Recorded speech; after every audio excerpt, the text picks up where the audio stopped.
Hello everyone, welcome you all in Learn to Teach with Dr. Minoti Shrivastava. Hope you all are fine and doing good. So student, हमने अपने last video में जो complete किया था वो किया था emergence of new political regimes का पार्ट 1, जिसमें हम लोग ने ममलुक डायनेस्टी और खिलजी डायनेस्टी के बारे में समझा था। लेकिन इसके बाद भी अभी 3 डायनेस्टी और बच रही हैं जो कि दिल्ली सल्तनत को डिस्क्राइब करती हैं। तो चलिए आइए आज इस वीडियो में उन तीनों डायनेस्टी के बारे में हम जानते हैं। स्टूडेंट, दिल्ली सल्तनत पे खिलजी डायनेस्टी के बाद राज्य करने वाले थे तुगलक डायनेस्टी, और इनका जो राज्यकाल का टाइम था वो था 1320 से लेके 1414 के बीच में इनका रहा था। और इसके जो मेन फाउंडर थे वो थे गियासुद्दीन तुगलक, जिन्होंने 1320 में तुगलक डायनेस्टी की नींव रखी थी। और ये खुद एक इफिशिएंट रूलर थे और गुड एडमिनिस्ट्रेटर भी थे।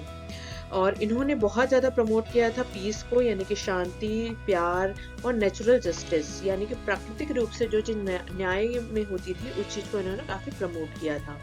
और ये वेलफेयर के लिए बहुत बात करते थे, इसलिए welfare allow more land for under cultivation, improve meaning of communication था उस समय, ट्रांसपोर्टेशन था, एंड पोस्टल सिस्टम भी स्टार्ट कर दिया था इन्होंने तुगलक डायनेस्टी में।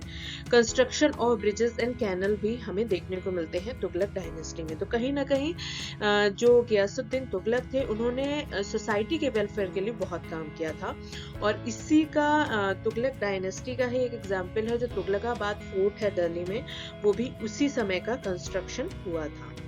लेकिन इनकी डेथ हो गई थी 1325 में, और इनकी डेथ के पीछे जो रीजन था, इनका जो सन था उसने इन पे विजय प्राप्त कर ली थी, जिसका नाम था मोहम्मद बिन तुगलक, जिसका नॉर्मली जो नाम है जो फेमस है वो तो मोहम्मद बिन तुगलक है, लेकिन उसे जौना खान के नाम से भी जाना जाता है। तो तुगलक डायनेस्टी को गियासुद्दीन तुगलक के बाद मोहम्मद बिन तुगलक ने आगे संभाला। गियासुद्दीन तुगलक के बाद राज्य करने वाले जो तुगलक डायनेस्टी पे थे वो थे मोहम्मद बिन तुगलक, और इन्होंने भी वेलफेयर के लिए बहुत काम किया था। He work towards the welfare of common man. इन्होंने भी जो डायनेस्टी थी उसमें कॉमन मैन के वेलफेयर पे बहुत ज़्यादा काम किया था। Allow them to enter the nobility में इंटर के लिए उनको अलाउ करा था। और develop the agriculture called Diwan i Kohi, एक एग्रीकल्चर इन्होंने डेवलप किया जिसका नाम इन्होंने दीवान ए कोही कहा गया था। और इन्होंने 2 चीज अपने राज्यकाज में एस्टेब्लिश की, बट उन दोनों ही चीजों में इन्हें बहुत ज्यादा फाइनेंशियल लॉस हुआ, और कहीं ना कहीं जो इनकी स्ट्रेटेजी थी वो फेल मानी गई। सबसे पहला जो था, इन्होंने आक्रमण किया कराचल रीजन और कंधार पे, और दोनों ही जगह ये फेल हुए, जिससे इनको काफी ज्यादा फाइनेंशियल लॉस का सामना करना पड़ा। और दूसरी चीज, क्योंकि ये फाइनेंशियल लॉस से गुजर रहे थे, इसीलिए इन्होंने सिल्वर की जगह ब्रॉन्ज जो कॉइन था टोकन को, उसको सेम वैल्यू पे इंट्रोड्यूस किया, जो भी कहीं ना कहीं एक फेल इनकी स्ट्रेटजी मानी जाती। तो इन दोनों ही प्रकार की स्ट्रेटजी के कारण जो तुगलक डायनेस्टी थी वो कहीं ना कहीं काफी लॉस में गई।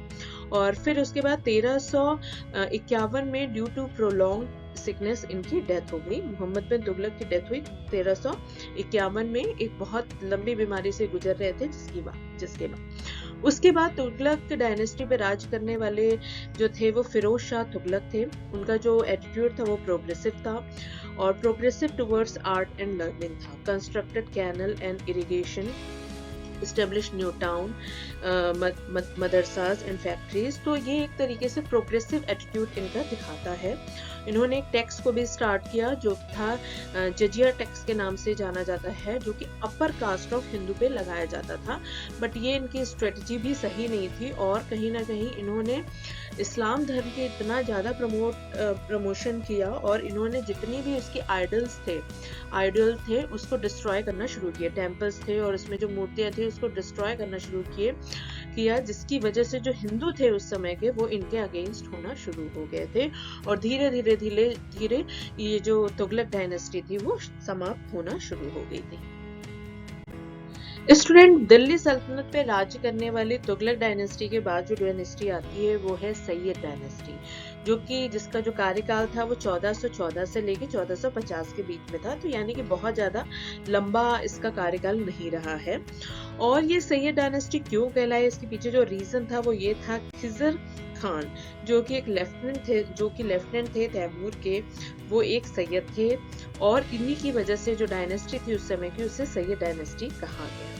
और इनका जो नाम था, अदरवाइज उन्हें रैयती अला कहा जाता था। और इनकी डेथ के बाद, after his death, Mubarak Shah जो है वो आए, उन्होंने थ्रोन जो था आपका सिंहासन था उसको स्वीकारा, और first sultan ruler to appoint Hindu nobles to the court of Delhi which was ruled by Muslim.